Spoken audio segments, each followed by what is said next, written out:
For me, it was always the story of the snake. When the water gets to your ankle, everybody's like, get out, that's enough water for you. We grow up with this fear that there's something in the water and at any point it could take you. We get on the boat goes out, we jump out onto the water, and then I start freaking out. I'm drowning, somebody save me, I am drowning.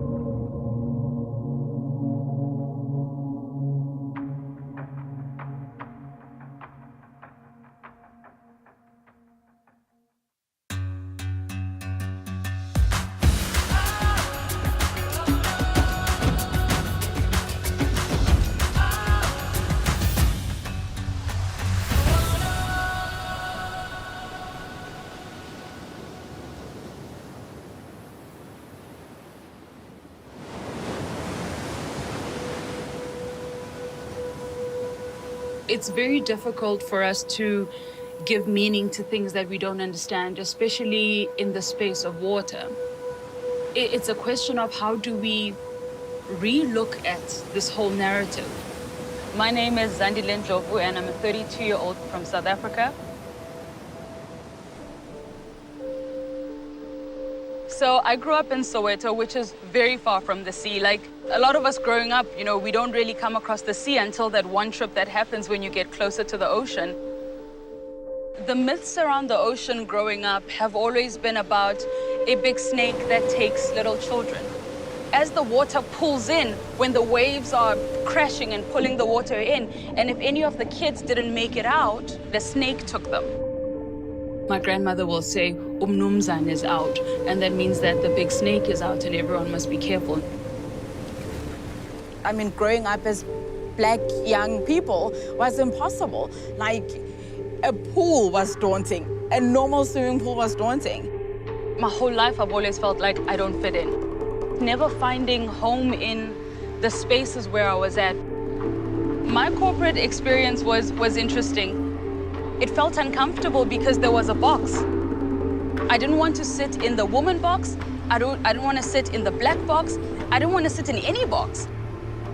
I just wanted to live my heart out in the way that I've always lived my heart out.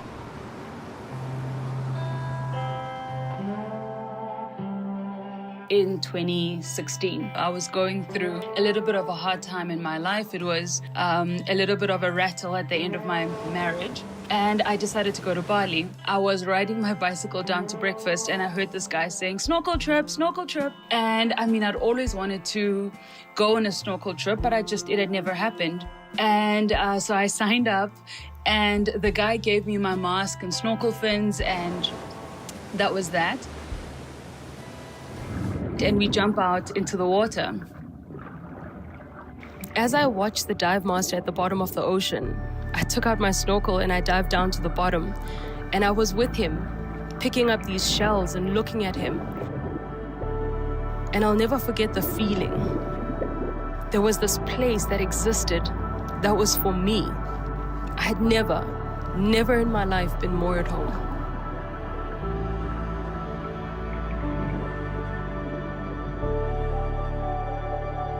And then I come across this video and I'll never forget it because I thought, what kind of witchery is this? These three girls are on the top of the water and they just dive in, right? And they're swimming along the reef. They don't have cylinders on their backs.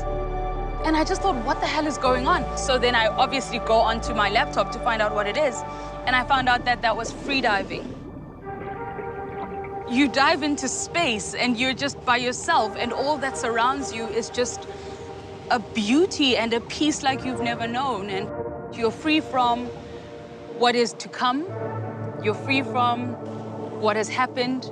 All there is the now. The brain relaxes. It's not thinking about the many things that it does. There's nothing else that matters than that moment. The first in every single reaction is shock. You know, everyone will say, but that's white people stuff. But it's accessible to everybody. And the idea that water sports have always been white sports is incorrect. And we have a responsibility to kind of change that.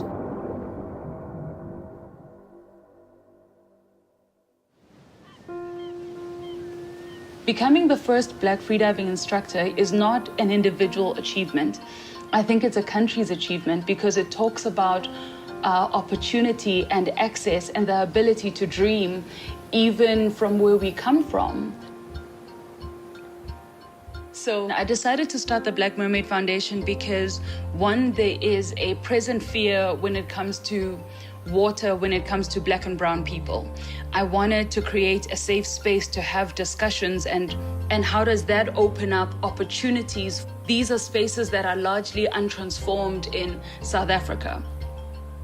The Black Mermaid Foundation was so much bigger than being a freediving instructor. It wasn't about that. It was saying, how do we go back and change the narrative and allow people to dream bigger? It's not just, about the freediving aspect. It's not just your work. It's how you show up everywhere. You just need to be present enough to realize, to just take a breath. The obstacles that I had to go over is a lot of mind stuff. Detaching from the fears of deep waters, detaching from the fear of the unknown, and somehow finding what it truly means to be present. Could the snake be there? I don't know, but what I am is me, and I'm here, and all there is the present.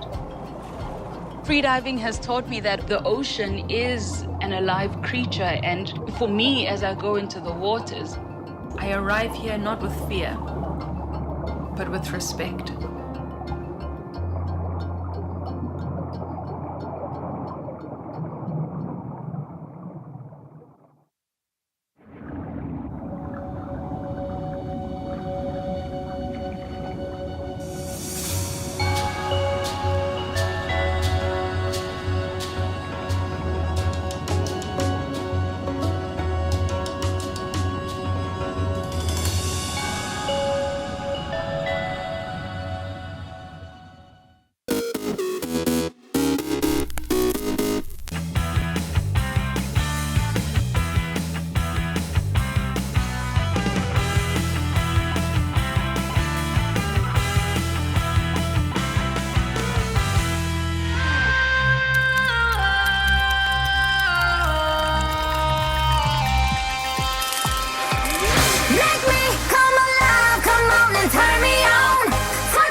Alright, see how this works.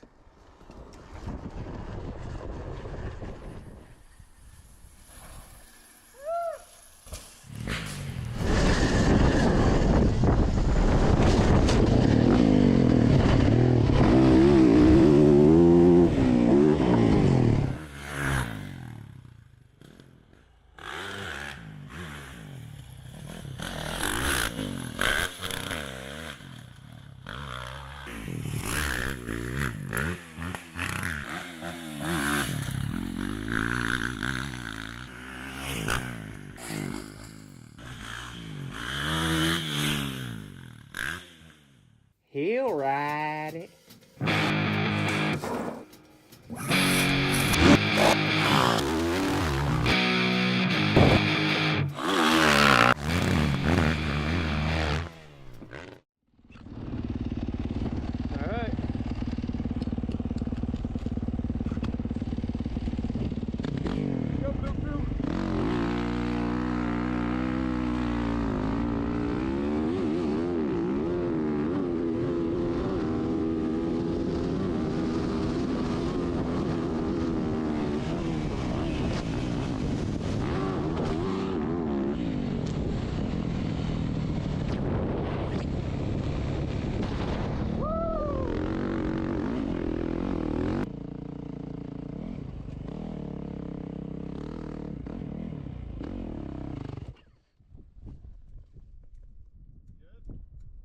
Yeah, I overshot it by 100 feet.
Go for it.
Well, I have read as a child books about the Whitbread race at the time, and the sailing magazines, the films, and it's inspired me tremendously. I'm super happy that we are now starting the race.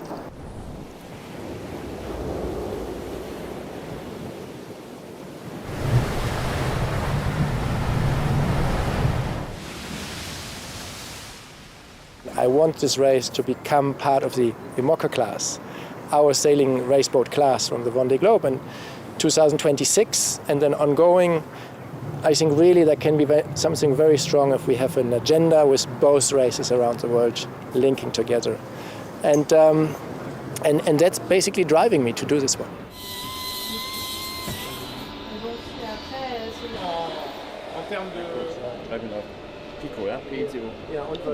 And this is now 2/3 done. All the design work is finished, even all the details. We have already most of the ropes made with their little labels and their little color code and all that's already hanging in the container. And we have a launch on the 19th July in Lorient. And then we want to get this boat going as quickly as possible.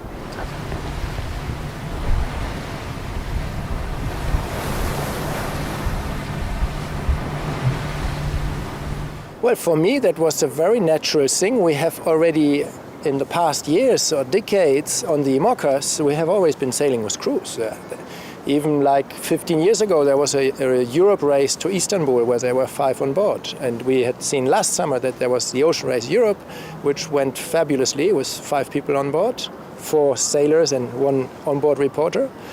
And so for me, there was a very positive surprise last summer again to see the feedback from these teams that had done it, and they were very happy with the even reduced space and ergonomy that an IMOCA has compared to a more traditional Volvo 65 boat, which is traditionally for bigger crews. And I therefore don't see any contradiction between both uses. For me, it's exactly the same boat. The big thing was that we are allowed to use autopilots in the ocean race. That means we don't have to think about a big steering wheel position, and that would have been a tremendous change compared to the Vendée Globe. That is not the case. That's not something we need to worry about. So we will sail the boat in a very similar way, mostly under autopilot. And for the Vendée Globe, I wanted to have a protected cockpit with a lot of windows and view and space to sleep next to the winch, where I have a kind of bench or bunk both sides in the cockpit. So I can sleep right next to the coffee grinder under all these windows. And that has kind of been a strong desire coming up in the last Vendée Globe. And this is also perfect for crew. Then 2 people can sit on the bench and 1 at the coffee grinder, and there's enough space for everyone. So I'm really looking forward to exploring this. This is the first boat design that I have been involved with. I have been heavily involved. I pushed a lot in one direction to go for a real offshore boat that is more tolerant to sea state and hopefully can go better through big waves and big sea state. So we will not just out of the box see like a flying ultra machine that is faster than anyone else. We will hopefully see a boat that is robust, safe, and that also can take me around the world in the Vendée Globe in the best condition and in the best average speeds in even very difficult sea conditions in the south. So this was the focus for the boat. And on the ocean race, maybe you would have put the cursor a little bit more towards an all-round boat, but who knows? We will find out where we stand in the competition, and hopefully anyway, this is not the last boat we build and not the last ocean race we do with the new boat.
Durban is a thriving modern city in KwaZulu-Natal, home of the Zulu nation.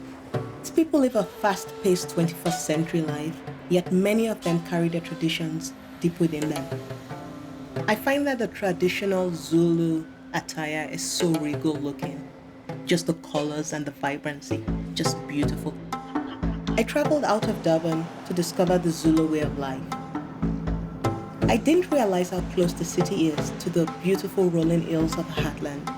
I was excited to find people still living according to a proud, passionate heritage, not just respecting the old ways, but celebrating tradition joyously. I found people with an amazing zest for life, flashes of color everywhere. I was swept up in the drama, the noise, the excitement of it all. I mean, every photographer lives for those moments. It's something I'll never forget.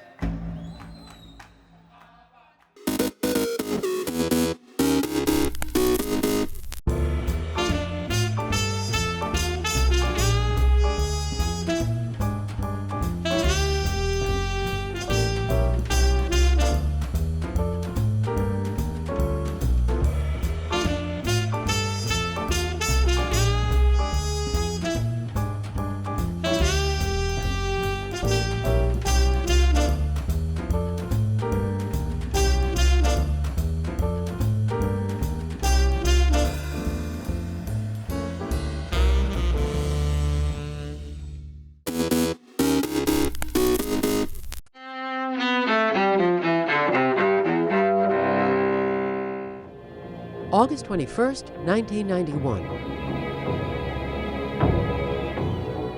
In Moscow, a coup by hardline communists against Soviet leader Mikhail Gorbachev collapses. Leading the popular uprising against the coup plotters, Boris Yeltsin, president of the Russian Federation. Gorbachev returns to power, but the Soviet Union dissolves by the end of the year, effectively ending the Cold War. 1940. In Mexico City, Leon Trotsky, the exiled Russian revolutionary, dies after an assassin drives an ice pick into his skull. Soviet leader Joseph Stalin, Trotsky's longtime rival for power, is widely believed to have arranged the murder. 1831. In Virginia, Nat Turner leads a slave rebellion, hoping to spark a slave uprising in the South. Dozens of whites are killed before the violent revolt is quickly defeated. Turner is later captured, tried, and hanged. 1959. The American flag gets its 50th star as President Dwight Eisenhower signs an executive order proclaiming Hawaii a state. 1904.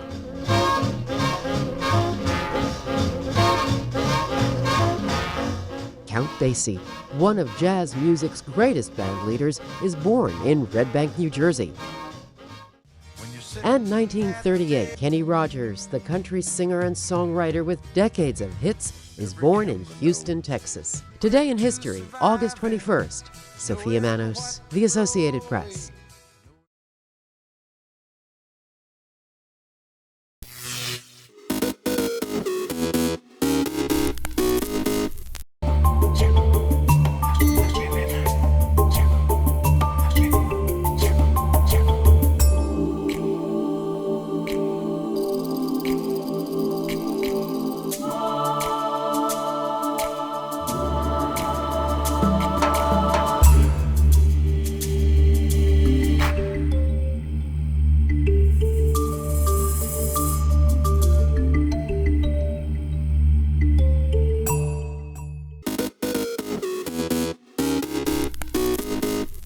Welcome back in our studio, and in today's news,